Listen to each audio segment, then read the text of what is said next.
you guys are like nuts, and I love it. The fact that my Butch Cassidy kids video already got 120 views is insane. So I don't want to disappoint any of you, and I'm gonna make a part two, which this is a part two, talking about Funky Phantom, which is another Micky Dolenz Scooby-Doo spin-off show.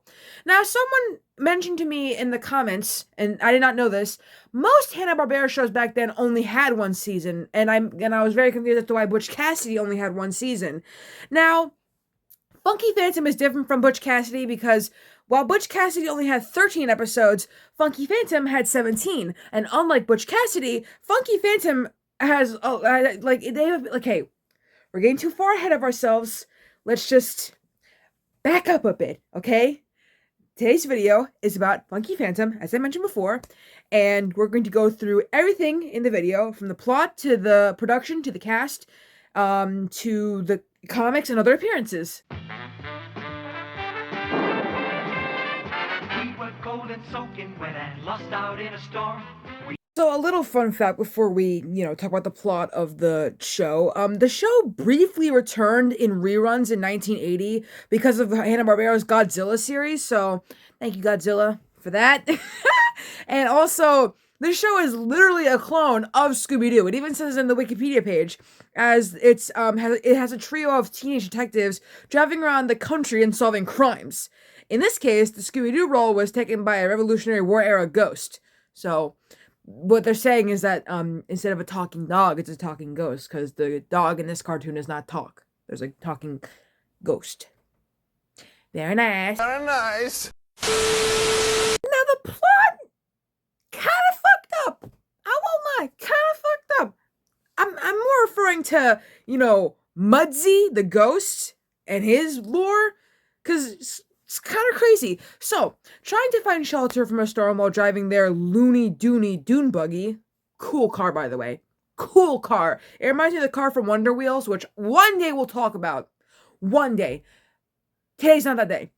Three teenagers, brainy redhead Skip Gilroy, beautiful blonde April Stewart, and Skip's brawny dark-haired best friend Augie Anderson, and his dog Elmo. Is that interesting name for a dog? But then again, I think Sesame Street was around when this show came out. Yes, it was, so that's okay. But Elmo wasn't made yet, so. The three teens and the dog enter an old house where a grandfather clock is displayed in an incorrect time. Upon setting the clock to midnight, it released two Revolutionary War era ghosts, an American patriot named Jonathan Wellington Muddlemore, who they call Mudzy, and his cat Boo. The two explained that during the Revolutionary War, this is where it gets fucked up, they had stumbled upon two redcoats, so they hid inside the clock. They evaded discovery, but were unable to get out of the clock and eventually died inside the clock. Oh my god, oh my god, oh my god, oh my god, what the hell? What? What the fuck?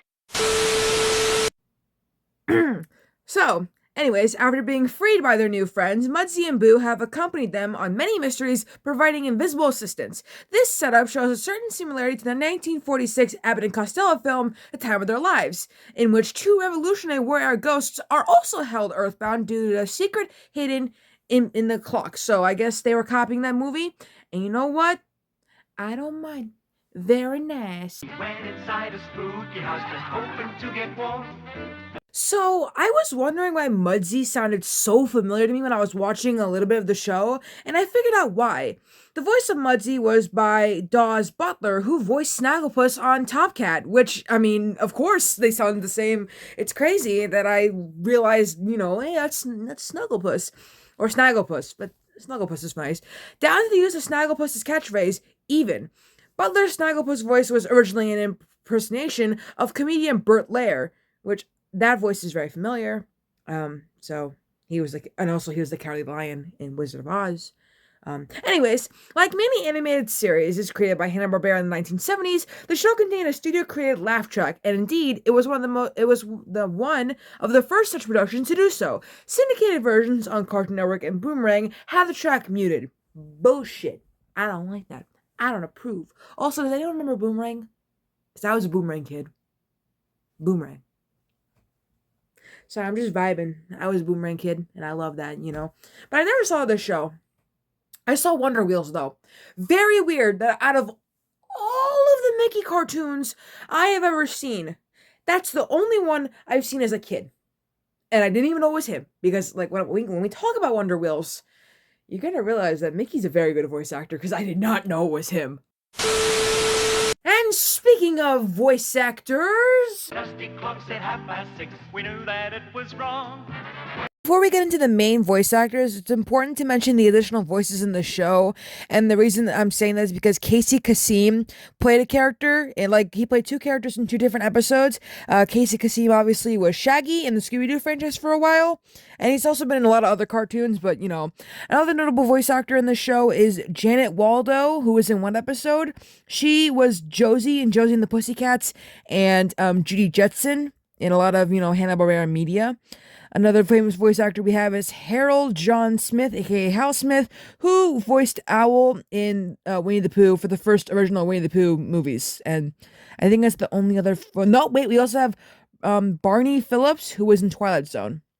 And I think that's it for famous people. I mean, there's also Jerry Dexter, but he's only known for playing teenage boys and young men in a lot of animated television, Hanna-Barbera shows and stuff like that.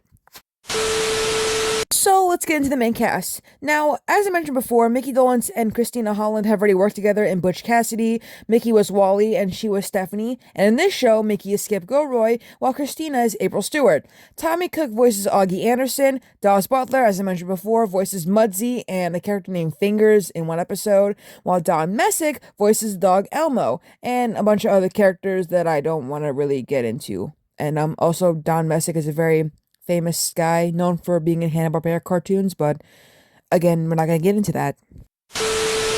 And we set the hands to 12, the clock began to fall. I've mentioned Butch Cassidy a lot in this video, and that's because Funky Phantom actually did a lot better than Butch Cassidy. Sorry, Butch Cassidy fans. I'm saying this because Funky Phantom got a lot of comic books back then. In the 1970s, comic books of the Funky Phantom were released by Western Publishings and Gold Key Comics. The comics were both original stories as well as adaptations of some of the TV episodes. Kind of like Butch Cassidy, but they only had one comic about one episode. The stories in the comics, however, took a different turn from the TV shows. While on the show, the ghosts were always villains in a mask, like Scooby-Doo, in some of the original comic stories, the villains would often turn out to be other ghosts from on or around the colonial era. The show didn't really address why it seemed that there were no other ghosts besides Mudsie and Boo, so good on the comics for doing that. The comics even did a twist on the series when the gang traveled back to colonial times via an Iraq time machine, only to find out that the kids are now the ghosts. The machine could only transport spiritual matter, and Mudsie is once more inside his original flesh and blood body. Also, the comics introduced a new regular character who didn't appear on the show, and I'm thinking she probably would have in season 2 if there was a season 2, but as mentioned before, most Hanna-Barbera shows never got another season. Priscilla Atwater, a ghostly matron from Mudsie's time who lusted after Mudsie and pursued him actively, although she tended to flirt with just about any other ghost who happened to come along.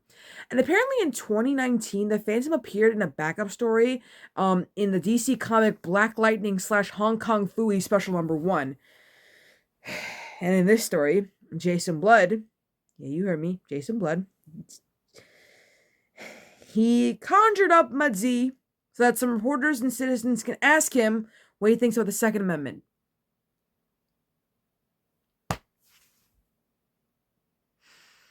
Now, I don't want to talk about that, so we're going to get into the other appearances. It's a Funky Phantom!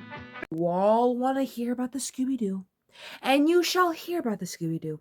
But it turns out that Mudsie and his cat Boo have appeared in other cartoons. So we're going to talk about that first before we get into, the Funky Phantom crew meeting the Scooby Gang. Funky Phantom. So before Mudsie appeared in, 2 Scooby-Doo shows, 2, different Scooby-Doo shows. Before you're wondering what shows, he was in Mystery Incorporated for one episode, and then Scooby-Doo Guess Who, which is where the whole Funky Phantom gang were in. But Mudsie was mainly in, Mystery Incorporated. Anyways, Mudzy was in this show called Harvey Birdman, Attorney at Law, in one episode where he was voiced by Chris Ederly, and it was an episode called High Speed Buggy Chase.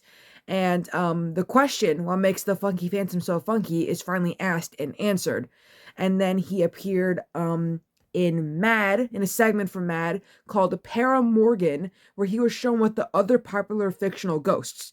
Then, most recently, this is the most recent appearance of Mudzy. Mudzy and his cat Boo both appeared in the HBO Max original series Jellystone, which I haven't really gotten into yet. I promise I will one day. Maybe I'll make a video. Where he's voiced by a man named Paul F. Tompkins. Mudzy's voice in Jellystone is more unique sounding so that he would not sound so similar to Burt Lair. He is portrayed as an ex-world famous wrestler, forced to retire after using his ghostly powers against his opponents like he did when he possessed his opponent Mightor. Oh, it's actually based on another cartoon, Moby Dick and the Mighty Mightor. I have never heard of that cartoon actually, what the heck? So Mudzy is now working as the spokesman for an avocado arrangement business. Mayor Huckleberry Hound arranged a wrestling event commentated by Snagglepuss, ironic, and Mildew Wolf, where the citizens in their wrestling name went up against each other to determine who would face off against the Funky Phantom. This lasted until Yogi and his wrestler name of Dr. Payne remained. The Funky Phantom uses his ghost abilities on Dr. Payne, causing Mayor Huckleberry to recall what happened in the Funky Phantom's infamous match and join the fight as the Avocadog. Very funny. No, it's not. I lied. It's not funny. He railed the defeated wrestlers to help defeat the Funky Phantom. While the Funky Phantom apologized to Mayor Huckleberry for his misuse of his ghostly abilities, Police Chief Touche Turtle, another character I've never heard of, prepared to arrest the Funky Phantom for misusing his ghostly abilities, causing the Funky Phantom to possess him. In Jailcation, the Funky Phantom was shown to be an inmate in Santo Relaxo. Again, very funny. That actually was very funny. So, now that I mentioned the Funky Phantom's, other appearances, in other shows and stuff, now we can get back to the Scooby-Doo stuff. That's how ghosts work, don't you know? Always popping up when least expected. Whoa! Tight squeeze. Too much chuck in the saddlebags. Oh yeah, he's our ghost. Hold the phone. Who are you guys? We're the Funky Phantom crew. So here's the thing about the Mystery Incorporated episode. I did not know about this until I started making this video, and I really want to talk about it in a separate video because it is insane and basically has some of my favorite cartoons in this episode, like Jabberjaw and Speed Buggy, another show I grew up with, which is my favorite. Oh, I love Speed Buggy. I think I mixed up Speed Buggy with Wonder Wheels a lot when I was a kid, but it don't matter. It don't matter. So let's talk about when they appeared on Scooby-Doo and Guess Who, which is a very good show in my opinion. I also think Urkel was on that show. Good episode too. Anyways, the episode is titled Mystery Solving Gang Divided. It's the second episode of the show. It's a crossover, again, because they crossed over the first time with Mystery Incorporated, but that didn't count because the Funky Phantom gang didn't talk except for Mudzy. Anyways, Mudzy was once again voiced by Tom Kenny, which, now that I'm looking back on the clip I just put before, I could not tell. Holy shit, he's just that good of a voice actor. Tom Kenny also voices Augie, but not only that, I hate to break it to you guys, I'm so sorry to tell you this, but Mickey did not voice Skip Gilroy in this episode. I know. The waterworks are coming in. Everyone's all crying. It's okay to cry. It's okay to cry. It's okay. But, calm down. They got someone cooler. Not saying that Mickey's not cool, but they got someone cooler. Billy West. Let's give it up. And if that's not cool enough, they got Kate Mucci as April. That's right. That's fucking right, yo. That's fucking right. It's funny that these two finally meet, like the Funky Phantom gang and the Scooby gang. They finally meet because the Funky Phantom is a ripoff of Scooby-Doo. Anyways, it's whatever. The group meet Mystery Inc. when it comes to a mystery involving the ghost of a Civil War sergeant. In order to get both groups to work together, Mudsie poses as the ghost of Abraham Lincoln.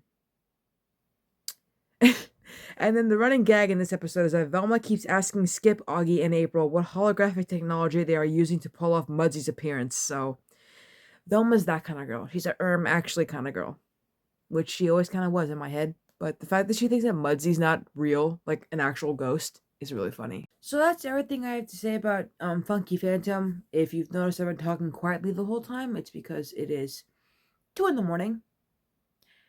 I haven't gone to bed yet, but I had to finish this video because today is Mickey's birthday, and I needed to make a video for him. I really, truly couldn't think of anything else to make. I've made so many Mickey videos about him that I feel like I've used all the things I known about him for so many videos.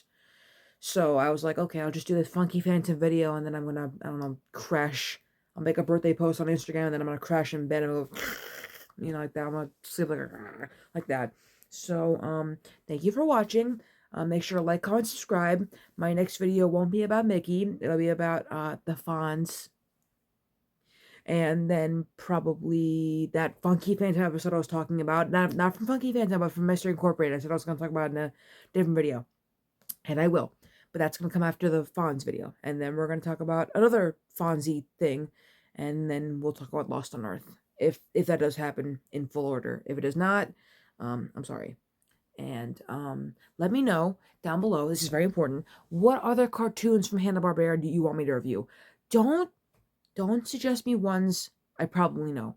Suggest me ones that I probably don't know. Don't suggest me Huckleberry Hound. I know who he is. Don't suggest me Magilla Gorilla. I know who he is somehow, weirdly enough. Just recommend me stuff I've never seen. I know Flintstones. I know Jetsons. Trust me when I say there's some that I know. Just recommend me some I don't know, and I'll make a video about it. If you recommend me Speed Buggy or Wonder Wheels, I was gonna make a video about them regardless, but don't recommend them to me because I already was gonna make a video about it regardless. Okay? Good. Nothing else I can say. Wonder Wheels video probably will come today. Actually, if I really think about it, I think I want to do the Wonder Wheels video today, because Mickey. So but I'll figure that all out later. I'm tired. I need to edit this video, and I'll see you all later.